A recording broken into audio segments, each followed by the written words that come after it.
So it's like 3 p.m. on Saturday.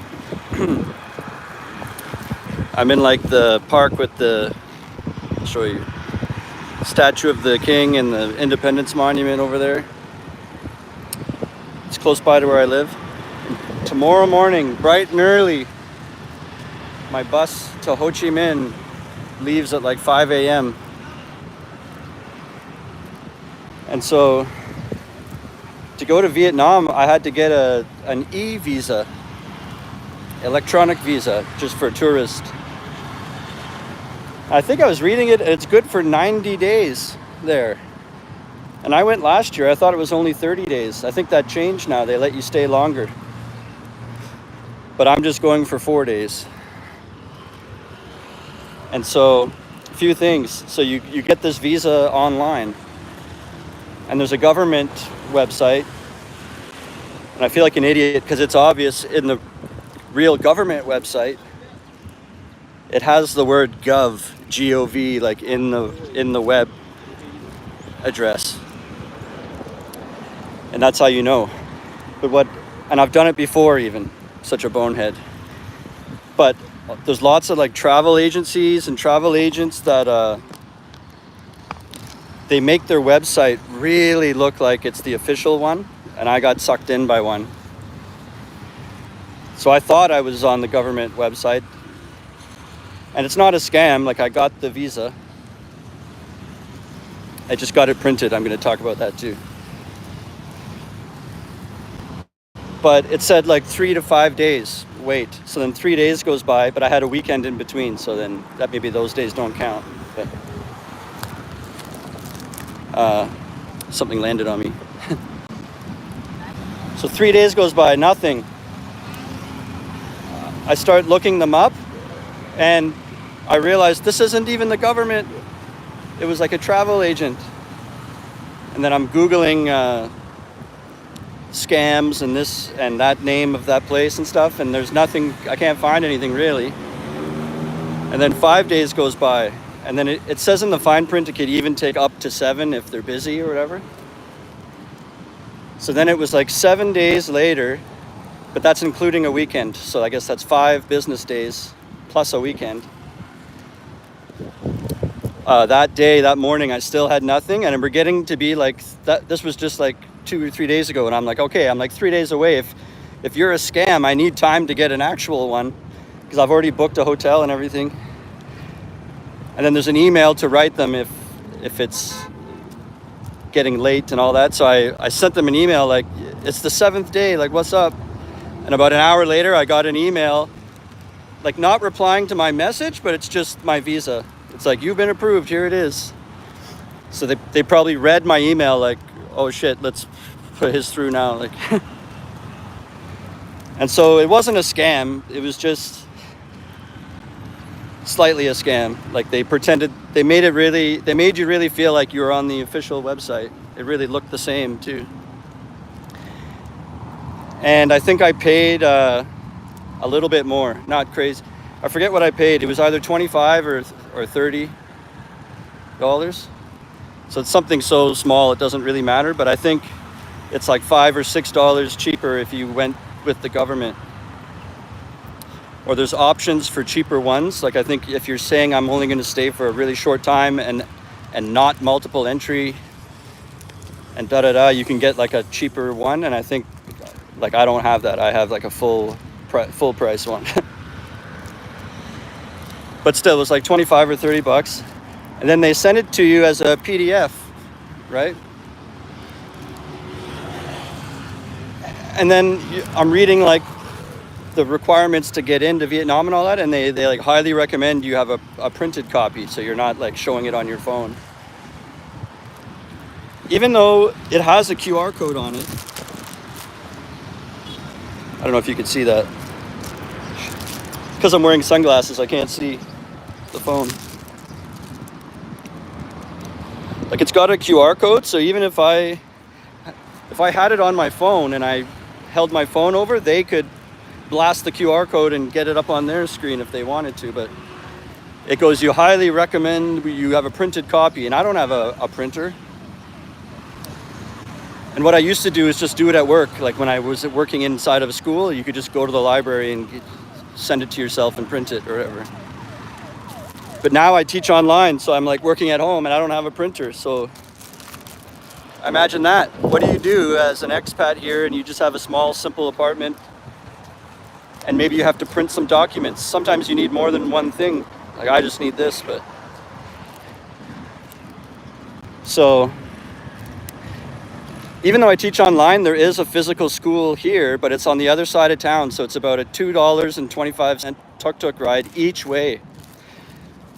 So in the last resort, I could have like went to that workplace and walked in there and said, hey, can you guys print me this thing? But the tuk-tuks would have been like $4.50. So instead, I Googled up print shops like in my area, and there was one right here, like just at the end of my street. So I went in and he gave me his Telegram. It's like a messaging service. I just telegrammed him the file and he printed it. And I've done this kind of thing in Canada, and it's always like, when you're just asking for one page of something, it's like a big ripoff. It's like usually you'd pay like $4 or something just to get one copy. And so the whole time I'm wondering, I wonder how much he's going to charge me. And I was thinking, as long as it's less than $4.50, then it's cheaper than if I had to go to my work or whatever. 25 cents only. So I just walked down to the end of the road and gave 25 cents, and I got my visa now in hard copy. Awesome. So yeah, just look up print shops and they're pretty cheap.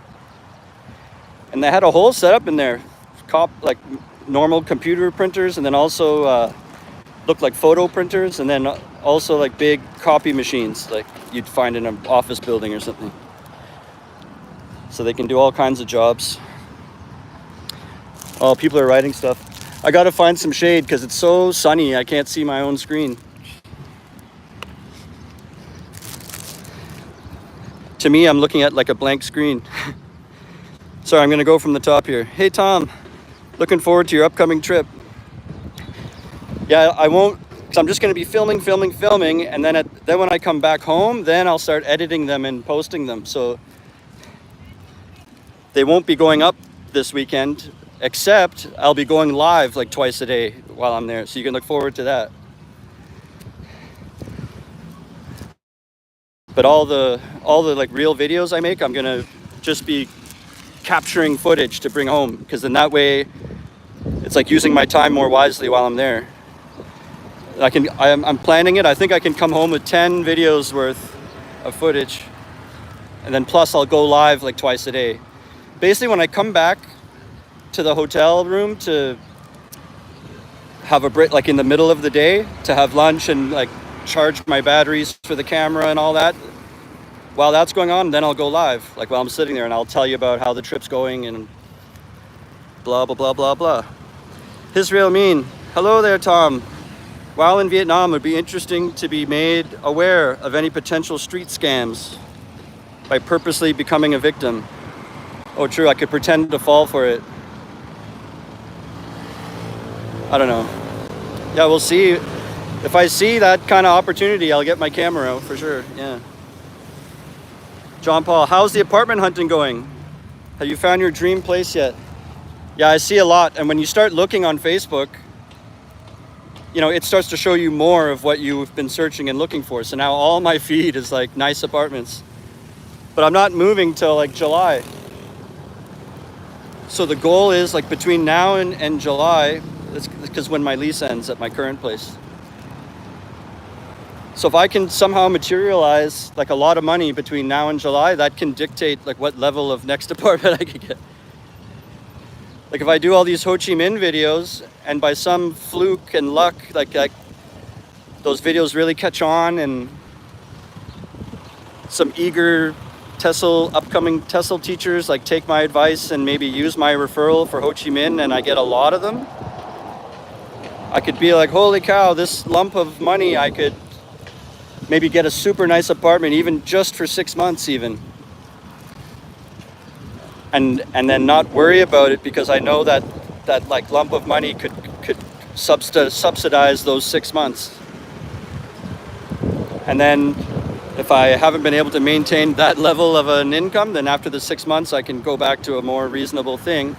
But the goal would be during the 6 months, build and keep maintaining it so you could stay in that place. Like, but I don't know if that makes sense. But I've seen a lot of nice ones, yeah. But it's like 4 or 5 months away, so there's no point in even looking right now. But except just to, it's kind of fun.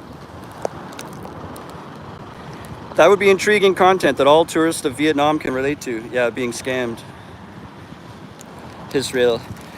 I realized too, Israel, I mean, after in the last live I did a few days ago and you were in there, and I was talking so much I was ignoring the chat. I think you were in there and said something and I didn't even acknowledge you, and then I thought of it later like, oh my god, I didn't even say at least hi or whatever. But I saw you. It's just sometimes there's so many flying in and I lose my train of thought and all that. So appreciate you. Damad, as a teacher in Cambodia, are you earning more than the average person? Yeah, do you mean like average local person? Yeah. I think the minimum wage or like the average wage here is like 250 a month for like the local Cambodian Khmer people. Just 200 a month they have to live off of. And then someone just walking in, because we speak English, we make like 1,300. So we make like 5 times what they make. And even at my international school, some of the teachers that are teaching like math or science, like they're Khmer people, and they make like 1/3 what we make, just for no reason, just because we're expats, we get like triple the salary. I think the reasoning is, if you want like native speakers to like leave their whole life behind in their home country and abandon everything and come live in a strange place, you're not going to get many of us for 200 a month. You know, yeah, you have to get to at least a level where we can like get by how we're used to at home and stuff. So I think that's why, but it's unfair. I think it's fair what we get as expats. We shouldn't go lower, but it's unfair that the Khmer people get less. Like, they shouldn't lower us down to their level. They should raise their salaries to a more, so we're all more on this closer playing field.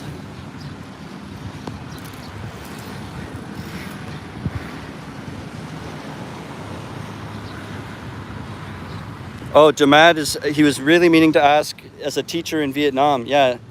So like my first teaching job here in Cambodia, I started at $12.50 a month. And I think in Vietnam, that would be more like now I've never worked there, so don't quote me totally, but I think it would be more like 1,800 to like 2,100 a month. Like it's much more. And that's just like starting. It can go way up from that even. So they pay almost double in Vietnam, but you have to have a degree. Geez, it's so hot and sunny, I can't see the screen. You meeting Jimmy the hobo? No, I don't know them. Well-skilled immigrants have a higher income, the average US citizen as well. Yeah.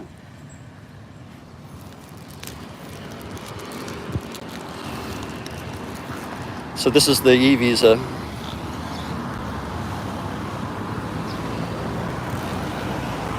That'll be hilarious when I get to the border and they look at me and they go, this is fake or something. Like, oh my God. Oh well, that'll just be a part of my adventure. Everything I booked was so cheap. Like my hotel for 4 days, I guess that's 3 nights. Sunday night, Monday night, Tuesday night. Yeah, so 3 nights was like $40, $45 or something.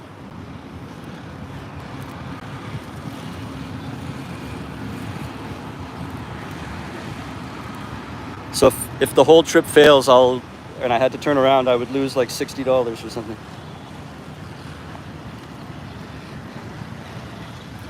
It's not gonna happen. It looks like a real one. It looks how it's supposed to look, so.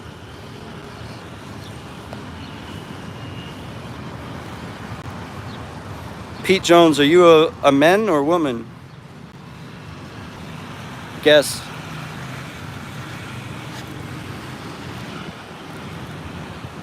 Maybe I have to pull down my pants and show everybody.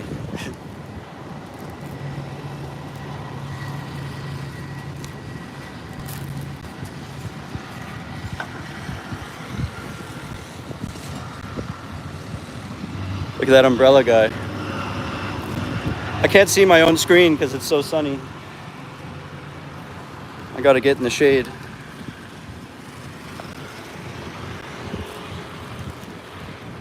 He's just joking. Yeah, I know.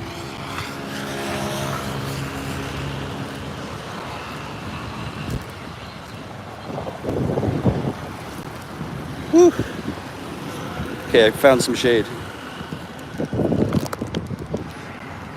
Do you plan to teach English in more countries outside of Asia? No. I don't have a degree, so I'm limited. The only other place really it could work is in Spain. You don't need a degree there either. But the cost of living is high there, and you get paid about the same as I get paid here. So it would just be like beautiful. It would be beautiful and really similar, but you'd be a little tighter for money all the time. Like the costs go up by like 300 or 400 a month or something. So it's probably especially hard when you're getting your first couple teaching jobs. And then as you get experience and get higher paying ones, then Spain would be fine, probably. What I see a lot of videos of people that are teachers in Spain is they beat that by you have lots of roommates. Like they could still have a cheap rent if you have like 4 people living in the same place or whatever. It's beautiful there.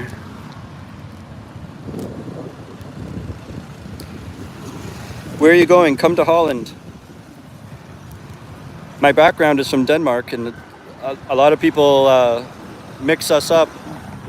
If I say I'm from Denmark, they'll say, "Oh, you're Dutch." I'm like, "No." I'm from Canada, but my family background is from Denmark. John Paul. Baghead. King Ben is resting after 36-hour bender and do-it-yourself haircut in his bunker, but I'm sure he'll be back at it soon enough. The difference in expat in Cambodia is huge. Tom should mentor Ben. So are you currently in Vietnam? No, I'm going tomorrow morning. I'm in Phnom Penh now. I just went and got my visa printed at a print shop. And I told that story at like the beginning of the thing. It's because tomorrow I'm getting on a bus, and when it goes over the land border, you got to show a visa. And it probably doesn't really matter. Like they send it, I have it on my phone, right? And then it says on the website, they really recommend you print it out. So I don't want to be the loser that didn't print it and then you're stuck or whatever. Like, and I was thinking in the morning when I get to where the bus takes off, it's kind of it looks like a little storefront, and the bus pulls up to there and there's chairs inside and like a secretary. So I thought like moments before I get on the bus, I could maybe ask the person working there, can they print out my visa? But then that's really lasts, it's like seconds before you step on the bus, you're checking, can you do this? And then they might go, no, we don't have so I didn't want to leave it up to that. So I looked up a print shop. It was only 25 cents to print one thing. Just sent him the file and he printed it. Can I get a, oh yeah? Is that what you wanted? Pete Juice. That's like cursing. Denmark and Holland, totally different. But you knew that. Yeah. It's just because it starts with D. They're like, oh, they even call me Dutchy sometimes. And it has like nothing to do with me at all. Israel, Tom, maybe you can get your ear canal meticulously cleaned by a Vietnamese esthetician with small, fair hands. That would be riveting. What's your budget for your trip, Tom? 5 days, right? It's like 4 days. I have money in the bank, but I'm not gonna spend it.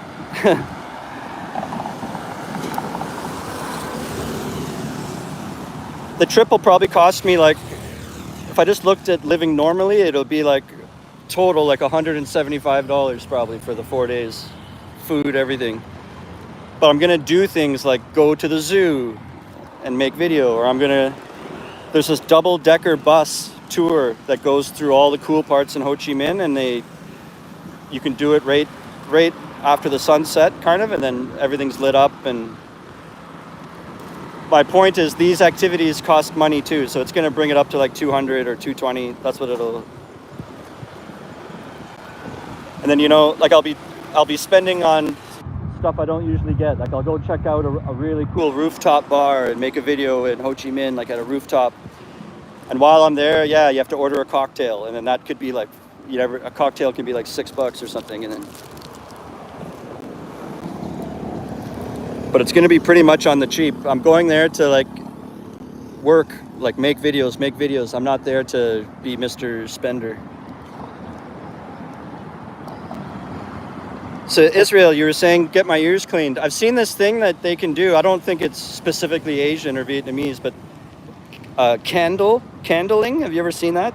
You like lay on your side and they put, I don't exactly know. They like roll something up like a piece of paper into a tube, and they stick that way into your ear, and then they light it on fire. The part that's sticking out of your ear, they light that on fire, and then it's something to do with like the suction because of the heat and that flame or whatever, and it like sucks your earwax into that paper, and then they blow it out and they pull that thing out and they unravel it, and it's like tons of wax in this thing. Like it totally just suctions out your wax, and I've never had that. I would get that, so if they can give me a candling, I would maybe get that. Sadiq Khan, computer operator job in Cambodia. I'm not sure about that. I'm sure there is. I know more about only teaching English stuff, but often jobs like that are designed towards the people who live here. So the salaries are much lower if you're like a job that doesn't have to be someone from a native English speaking country, like a random job. The salary might be like 400 a month or something, or it'll say 400 to 600 a month, and you get only 1 day off a week. I've seen postings for jobs here that are like for local people, and it looks ridiculous. It'll be like 1 day off a month, stuff like that. And like 10-hour shifts. But they provide a meal. They provide food for you while you're at work, while you're there, they say. So they work them all day long, and they feed them and everything, and then they only get 1 day off a week or 1 day off a month sometimes.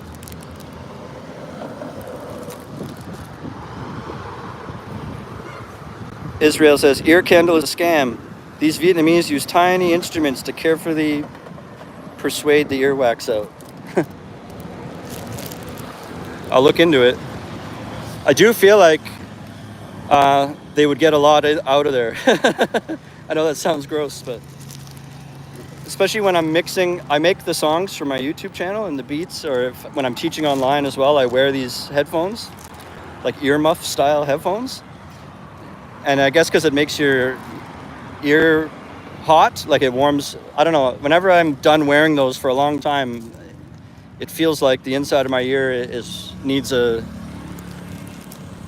someone with fair hands to persuade the wax out.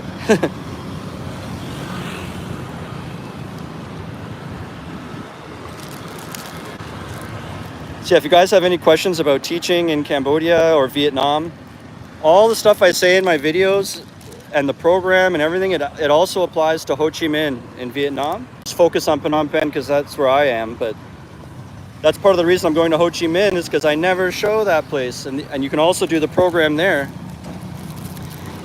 And the AVSE, that's the TESOL school, their headquarters is actually there, so that'll be one of the videos. It's a big, nice facility.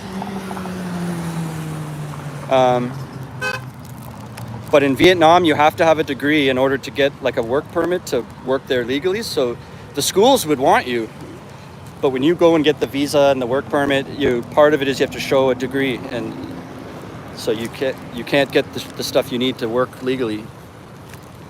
But if you do have a degree, I'd recommend it. And I put a link in the description here to the website of the course, and you could read about. They have several different programs, and they do it in Ho Chi Minh or Phnom Penh. I'll show you this instead of my dumb face.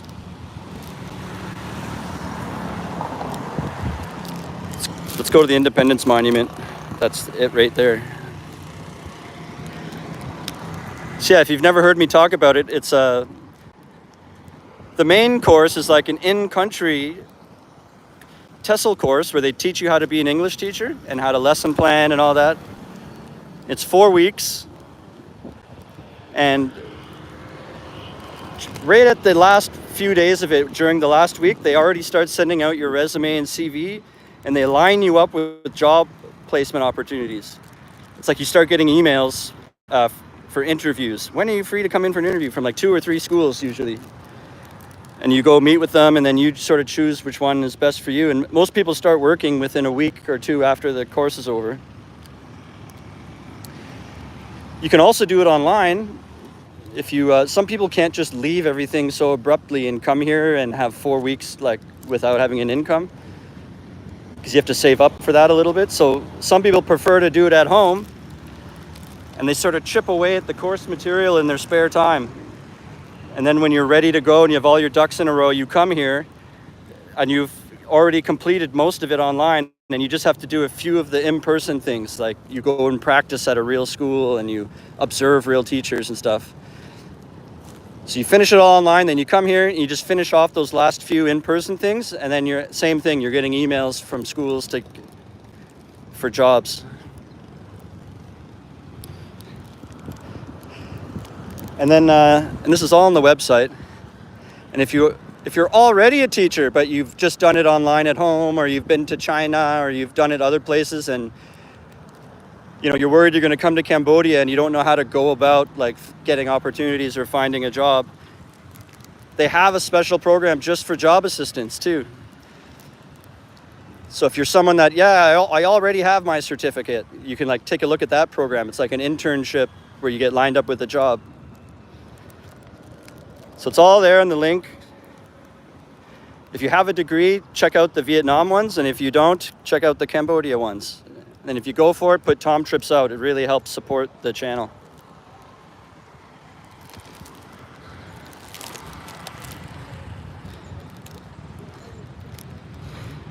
Israel says, if in Ho Chi Minh, you'll find many beauty shops that will service your ears. Okay, so that's where you do it.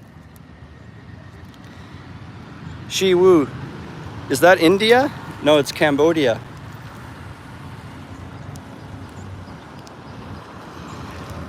And I'm ignorant, I'm kind of bad with the history, but there was a time many, many, many years ago, I think, when India took over, or they were in charge here. So that's why some of the stuff looks similar. Like when you go to Angkor Wat, some of the carvings are the same. They look like Hindu. Because I think there was a period in history where they were taken over. What does this say here?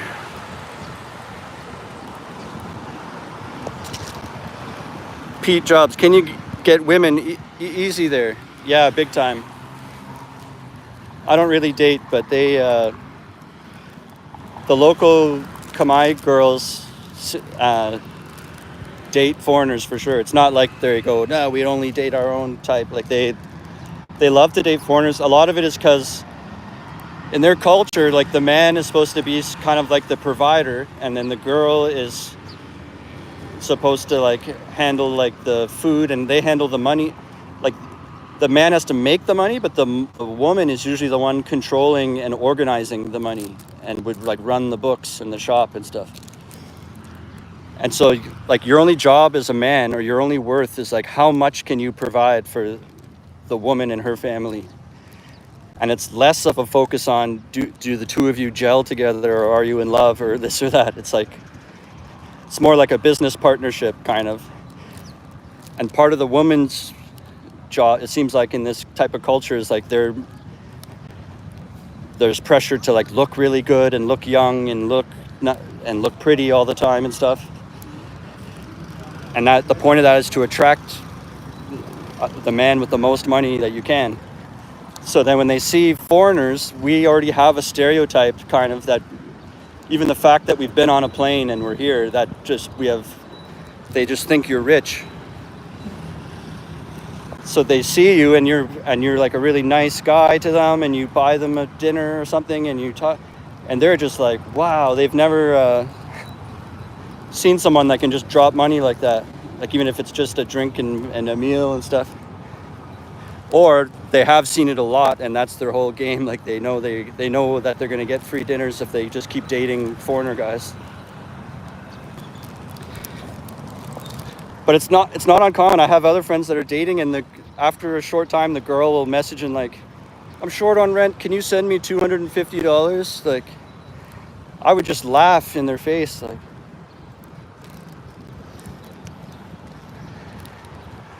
So they'll try to get your money, but and they're not all like that. That's an unfair generalization. There's really nice, sincere ones too. Oh, it's so sunny, I can't read it. Yeah, there's all kinds of dating, and you can also find other expats. Like I could meet a girl from America here, or Canada, or the UK, or Australia. So there's lots of dating here that isn't like foreigner and Kamai. It could be like, are we going? I lost connection there for a sec. Hello? I lost connection. Are you with me? When I was working full-time as a teacher, I was able to save about $300 a month. But I'm very good at managing my money. You could easily squander that. So.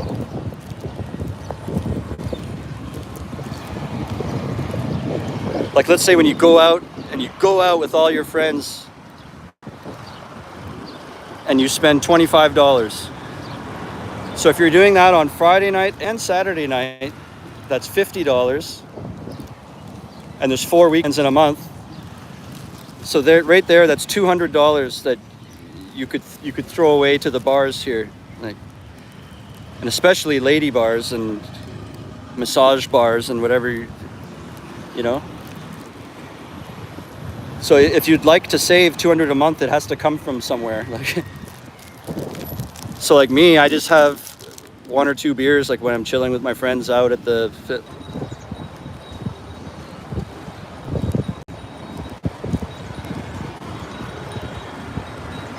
Are you still there? I'm trying to move away from where I was because it obviously wasn't working. Okay, I think we're okay now.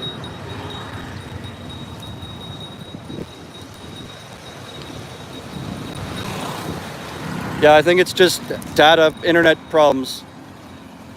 I hate those ice cream guys. Just follow me. Ding, ding, ding, ding, ding, ding, ding, ding, and I'm trying to talk. DJ Riverside. DJ Riverside. The DJ by the river. Yeah, so DJ Riverside says, and he lives here. Yeah, I'm seeing a girl. I literally have to fight her to pay for anything. She never asks for a penny. Sometimes I feel like the girl because she wants to pay for our meal out. Well, there you go. That contradicts what I was saying. So, and she's Kamai? Yeah, I think that's the point of what he's saying. So he's got a sugar mama. Or I play in a band with a French guy now, and he told me the French word for a sugar mama is mama gâteau. And a gâteau is like a big birthday cake covered in icing. Like, so it's like a mama cake, sugar mama, mama gâteau.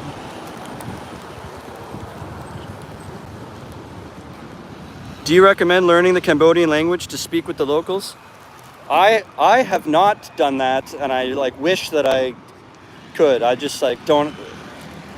It's poor excuses. I don't want to put in the work or the time. I'm like focusing on other things, but if I could just switch on a button and I could speak their language, I would love that. They love it too. Even when you learn a short phrase, or I had a YouTube short of me saying to the class like, like, be quiet and everyone sit in your seats. But I said it in Khmer because another teacher told me how, and they all like, whoa. And I said it with conviction too, like it was coming out of me with emotion and naturally, like as if that's the language I speak. So they were like, whoa, teacher.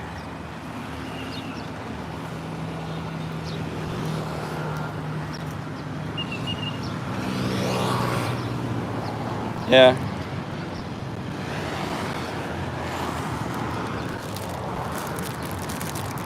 Man, I'm sweating.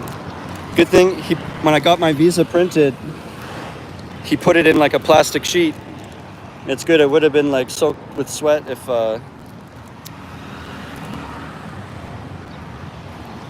he didn't do that. My arm sweat would have like wrecked it by now.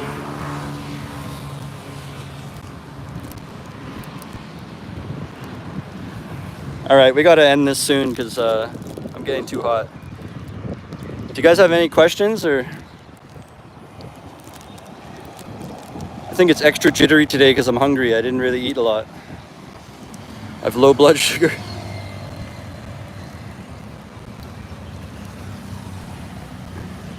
No, I didn't go see the burrito lady. When I get back from Ho Chi Minh, I'll go there.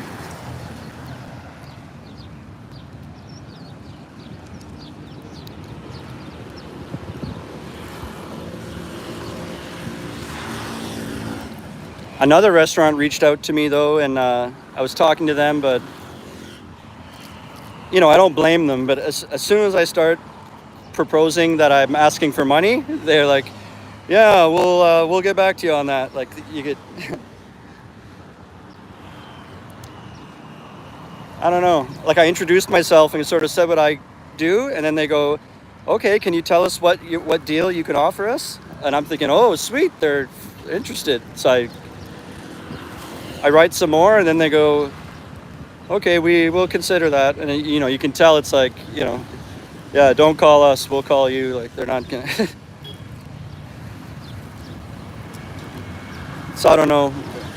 I gotta stop asking for money. I gotta say like, give me 2 free meals. Like give me a free meal, and then I'll come back another time and maybe do a live stream.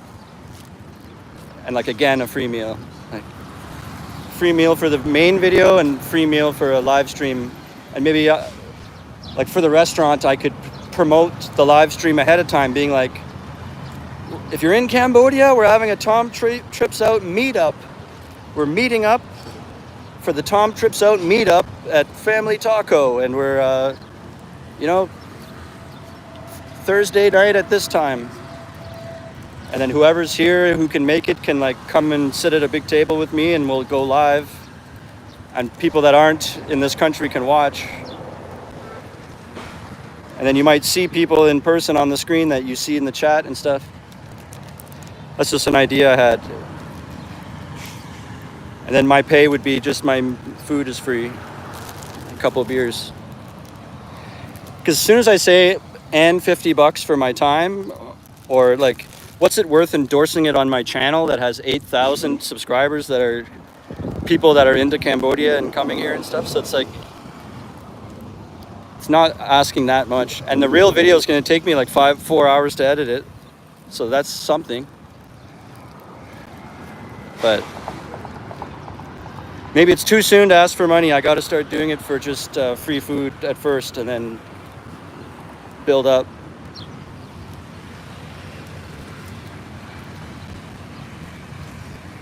How long will you be in Vietnam? Just from Sunday to Wednesday. I'm just going by myself and I have nothing planned. So it's just like filming videos, just the filming part. Then I'm going to come home with all the footage and edit it. Because imagine if I did a video in a restaurant. And it's like a few minutes walking up to the restaurant, then everything inside the restaurant, eat the food. You come out, say one thing, and the video's over. And so how much time went by there? Maybe an hour and a half. So like that's how long it takes to film what will turn into a 10-minute video. So if I have all day long and it only takes an hour and a half to make one, I could do like 4 in a day. You have to take breaks and charge your camera and stuff like that. But like I could probably do 4 in a day. And then while I'm charging the stuff in the middle of the day, then I go live on my phone and I talk to you guys. Yeah, I made this video today, and tomorrow I'm going here and there, and this is what happened. And then when I come home, I'll start dumping all the files and putting together like 10 videos from my trip and pepper them in. Then I'll keep making Cambodia videos too, and every once in a while I'll put up one of the Ho Chi Minh ones. I'll probably put like 3 or 4 right away and then save the rest to pepper them in once in a while.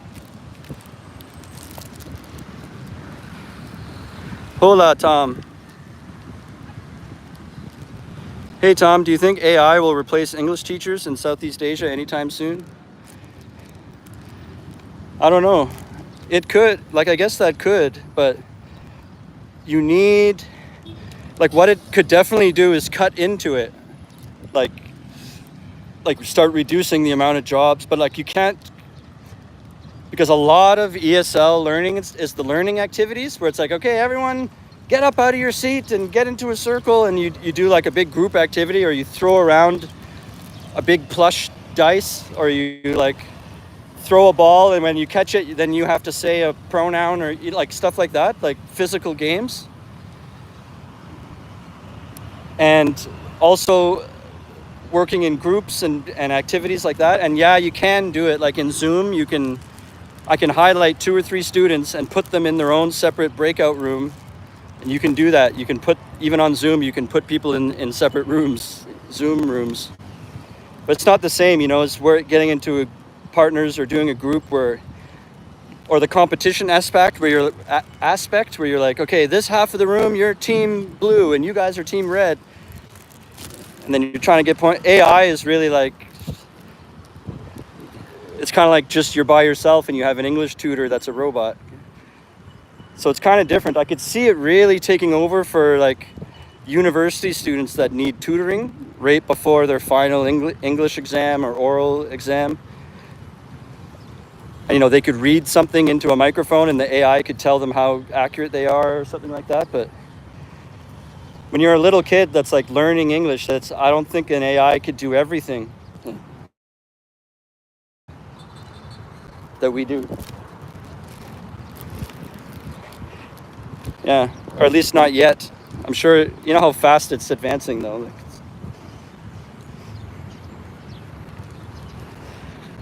So like maybe way in the future, it'll be like 80% AI, and instead of hiring like 15 teachers at a school, they'll just have 3 teachers. And for like, then all of a sudden the bell rings and a real life teacher comes in and they do a few activities in real life, and then it's back to the robot again, or maybe it'll be like that.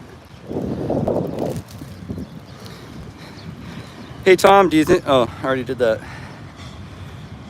What do you do for a living? I work part-time as an English teacher. I play in 3 bands, playing bass. We gig around the city and stuff. What else? My YouTube channel's monetized. And I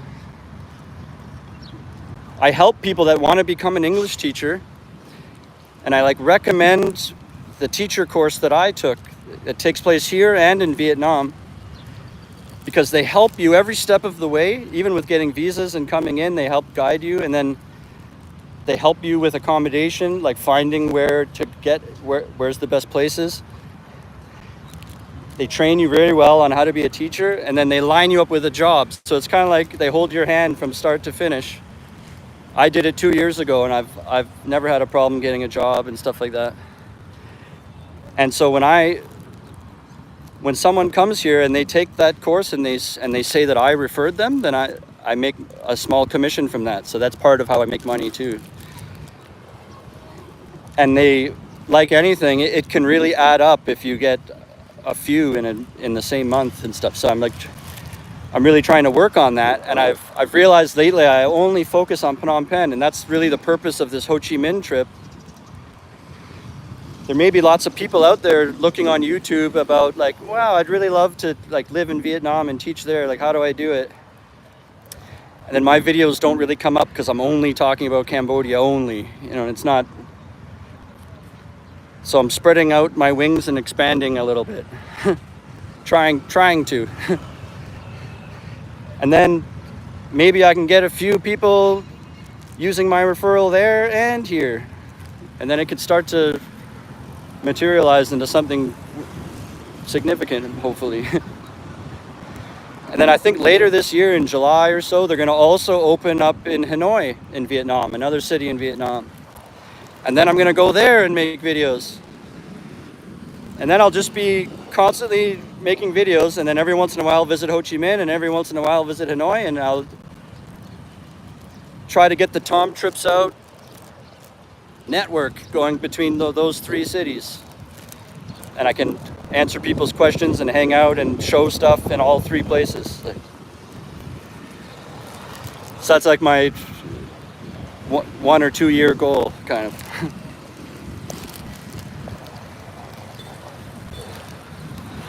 So the class won't be in the US, but Cambodia. Yeah, it's in the country, which is a great thing about it, because if you did the TEFL in the US and then you come here alone, you're in the country now alone and you're looking for a job with no one helping you.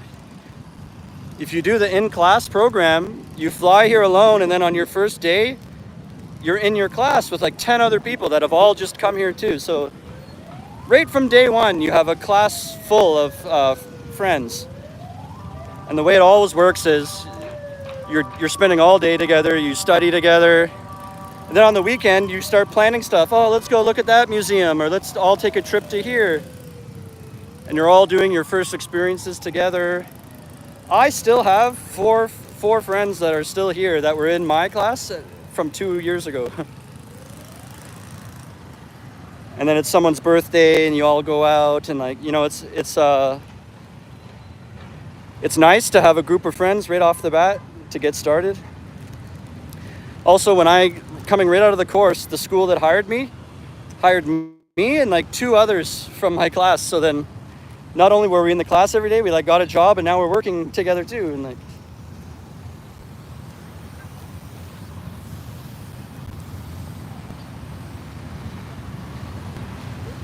yeah, I'm talking about the class I'm recommending. You can either do it online at home, or it's in the country. And they do Phnom Penh and they do Ho Chi Minh. But Vietnam, you have to have a degree if you want to work there. How much would you recommend saving before you sign up for the class? I'd say you should have, like, after you pay for the course, so whatever the cost of that, you have to pay for that. And then coming here, you should have like $2,000, I think. You could do it with less, but when you get here, you won't know like you won't be an expert on doing everything as cheap as possible, like from your first day. You're going to be no matter who you are, you're going to be a little bit of a dumb tourist for the first time you figure everything out. Unless you've been to Southeast Asia before. But they say a good budget to stay is like about $1,000 a month. So you might want like 2 months worth, because 1 month will be doing the course here. And then the next month, you're like getting a job. And you know, even if you get a job right away, it's not like that day you get a paycheck. You got to work sometimes for a lot of schools here only pay once a month. And then sometimes they're on a 2-week lag too, if you know what I mean. Like they're 2 weeks behind with the dates of what they're paying. They do a 2-week lag. So, and if they're paying for a 4-week period plus a 2-week lag, there's sometimes where when you first get a job, depending on what the date is, you might have to wait 6 weeks before the paycheck lands in your account. So that happened to me actually. So I had to work full time for 6 weeks before I got a penny from them. And then after that paycheck, it was just every 30 days. Like,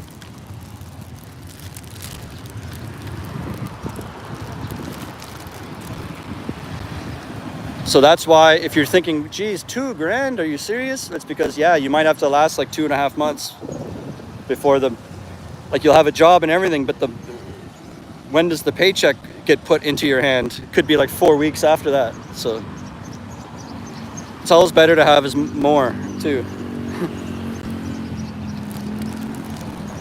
But the course itself, I think, is like 1,700. So if you're looking at everything from scratch, you need like 4 grand, like half to pay for the course and then half to get by until you have a income from being a teacher.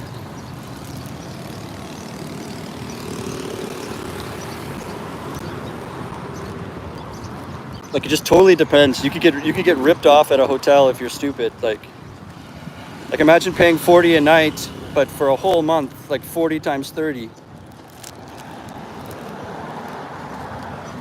What's that? Like 1,200? So you'd pay 1,200 for a month. My apartment, I pay 250. So if you go to a hotel and you're not thinking, and I'm not saying don't go to a hotel, but if you just go to any random hotel and know how much is it, okay, you could waste 1,200 just on your hotel rent, like for the month.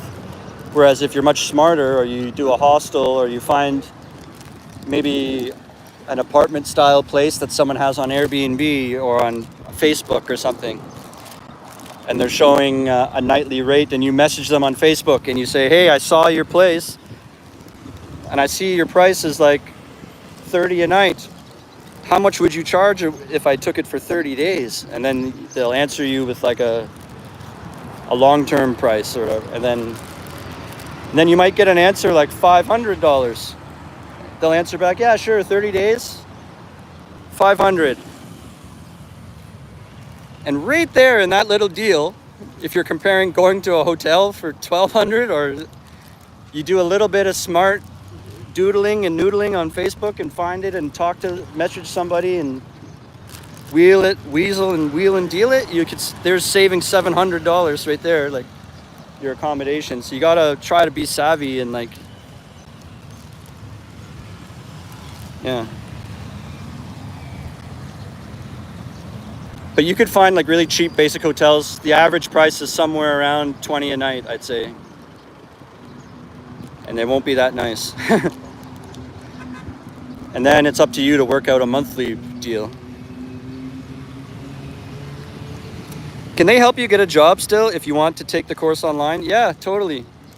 Because part of the course has some in-person aspects. So you have to go to a real school and you sit at the back of the classroom and you observe a real teacher.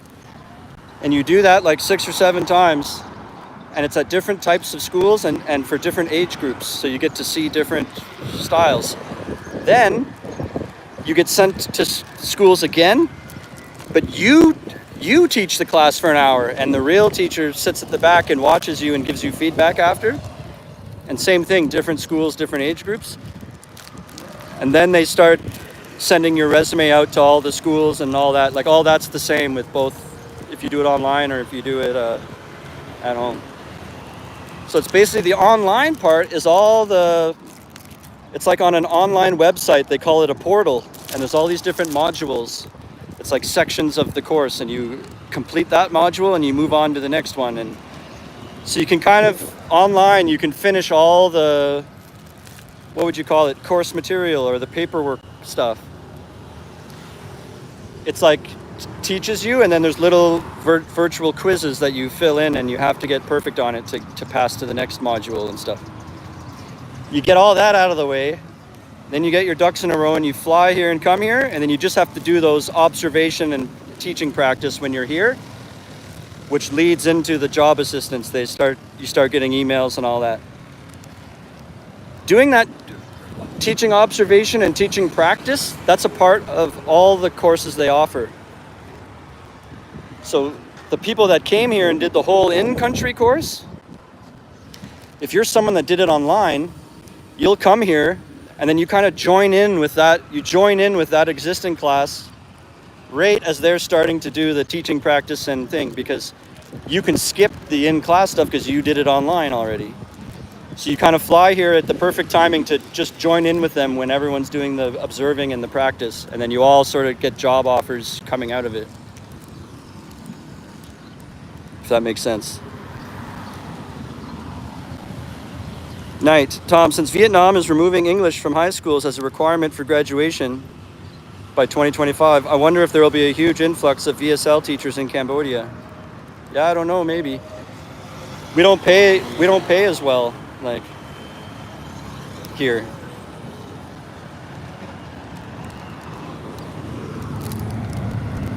People that are used to making like $3,000 a month and then they want to only get paid 1,100 here or something. Muttley, was moving to Cambo the best thing you did? Yeah, for sure, big time. Maddows, good day. Do check out Facebook for better deals for stays, better savings. Yeah, and you can contact them directly and work out prices and stuff. My visa's getting wrinkled because I'm walking around holding it. And yeah, if you feel like supporting the channel or you like what I do, it's available to send me a super thanks or whatever it's called, super chat. Or if you have a request or a special question, or if you send a donation, it lets you type something in too, like a little message to me. And so if there's a certain place you want me to film or a topic, or you have a really like in-depth question you want me to go in on or something, you could, and you feel like supporting me, you could send any amount and just write it in there. Or if you have a YouTube channel or a business or service you do, like send anything and the message, and I'll say it. I'll promote your business or you or your thing.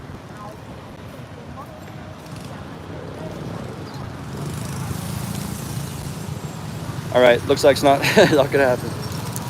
It's all good. I love it. We've been getting a lot of people in the chat. There's 22 right now. So anyways, check out the link.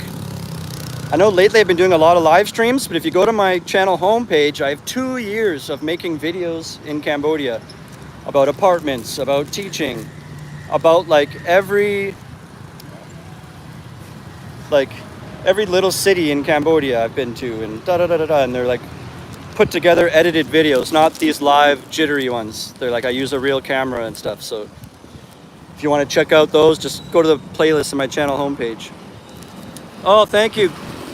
Glapper sent me $1.99. Thank you, bro. It's like 2 beers. Tom, why doesn't she love me? I don't know. I love you. I'm gonna push the heart right now. Whoops. Whoops, I kicked you out of the chat. No. Yeah, I hearted it. We love you, man. Just join my live streams and you'll have love. I appreciate that though, man. Thanks. Every little bit helps. Also because YouTube money, they don't actually let me have access to it until it can hit $100, and then they'll put it in my bank account. So there's some months where it only reaches like 90. And I'm like, no, I was so close. And then I have to wait a whole other month before it'll count as going to my bank account. And so then when you guys send me these little tips, it's like, oh yes, it's the little tiny extra push that then it'll make it into my bank account and I can get it. So I really appreciate that. Tony Watts, what long-term visas are available? Well, I have a video about that too. In my it's called Visa Types. But basically, you come here on an E-class visa in Cambodia, and that's only good for 1 month. But that type of visa is the one that can be extended. So what you're really asking is, what are the extension types that are long-term? So you've come with an E-class, and now you need one of these extensions. And some of them are different lengths of time and for different reasons. So if you're like retired, you'd get a retirement one. And then it turns into an ER for retirement. The most common one is the working visa. So you have a job and you give in a letter of employment and all the stuff and then apply for the EB visa, which is like business. EB is the working one. And I think that comes in 3, 6, or 12 months. But I think only 6 and 12 are multiple entry. And then there's one if you're a student. There's like 6 types. I forget all the ones. There's a student one, and then there's a forget what else. I think there's a different one if you're like a spouse of if you're a spouse of a Cambodian person, or like. I think there's one if you're like a big time investor, and you're bringing like, I guess that's like if you're bringing a big business here or something. There's a visa for that. So yeah, you get an E, like capital E class visa, and then you're looking at what extension types go with it. So now that I've told you a little bit of that, I might not have answered it perfectly, but now you know what to search for on Google, like extension types for E-class visa, and boom, whatever comes up, that'll be what you're asking. Will you never go back to Canada to live? Right? Yeah, unless I get forced to somehow or whatever. Notice that a lot of schools are now requiring a degree in Cambodia. Is the AVSE certificate equivalent? Or how much longer before a degree becomes mandatory? I don't know. It's not mandatory at all. I've never really heard that. There's a couple fancy schools here that require it, and they pay more. One is called ACE, like those 3 letters. I have a buddy that works there, and they make like $2,400 a month, like double what I was making. And they require a degree, but it's mostly everywhere it does not. But I don't think you're asking, does AVSE like take the place of a degree? No, it doesn't. But it does take, I have a story I've already told before, but sometimes a school that would require experience, like they might be saying that they require 6 months to 1 year experience. If you have AVSE could take the place of having experience. Like they would still highly consider you. That happened to me. Like my first job was a school that says they require experience, but they're partnered with AVSE, and because it has a strong reputation and they trust them, then they hired like 3 of us from there. And then I tried to get one of my friends a job. It was actually DJ Riverside who was in here, and I passed along his resume, and they didn't even call him. And I asked my principal, why aren't you needed a teacher, and I handed you a perfect teacher. And they're like, oh, he had no relevant experience. And I was like, the 3 of us had no experience. And she said, well, you came from AVSE, so that like took the place of having experience. But it doesn't take the place of having a degree. That's different. Hey Tom, what are your plans today? I don't know. I leave first thing in the morning for Vietnam, so I'm getting all my you-know-what together, packing, but it's not much. Like I throw some t-shirts in a bag and a couple of pairs of socks and get out there. Yeah, I don't really have a lot planned. I'm going to take it easy because I have to get up at like 4 in the morning. Tony Watts says, what's the difference between TEFL and TESOL? That's embarrassing. I'm blanking on what they totally stand for now. TEFL, so first of all, basically they're considered the same thing. Like if you have one or the other, they're like if a school says, oh, we require that you have a TEFL, and you're reading that going, no, I have a TESOL. That's just, they're like, yeah, same, that's what we mean, same thing. But, so TEFL means teaching English as a foreign language. And then TESOL, I kind of forget exactly what it stands for, but it's teaching English speaking. And maybe the O is oral. Like it has, TESOL is the only difference that it maybe would have is it has a higher focus on speaking. So it would be teaching someone to be able to use what they've learned in like conversation and speaking more. And TEFL is maybe not so specifically focused on speaking. But in my experience, it's not even like that. They're exactly considered the same. So it's not really anything. Shane, you taking a bus or plane? I took a bus. I mean, I'm going to take a bus. Can you take the bus to Thailand? Yes, you can. I think it goes to an area called Poi Pet or something. I haven't done that, but I've seen other people do that.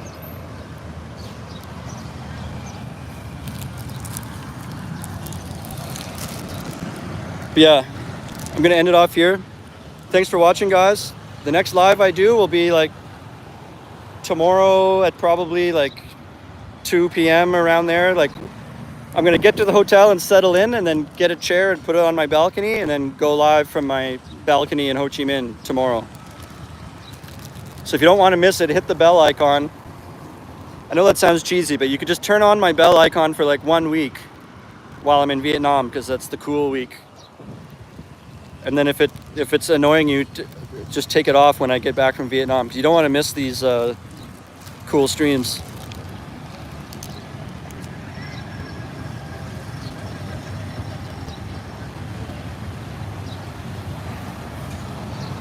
Oh, so TESOL stands for Teaching English to Speakers of Other Languages.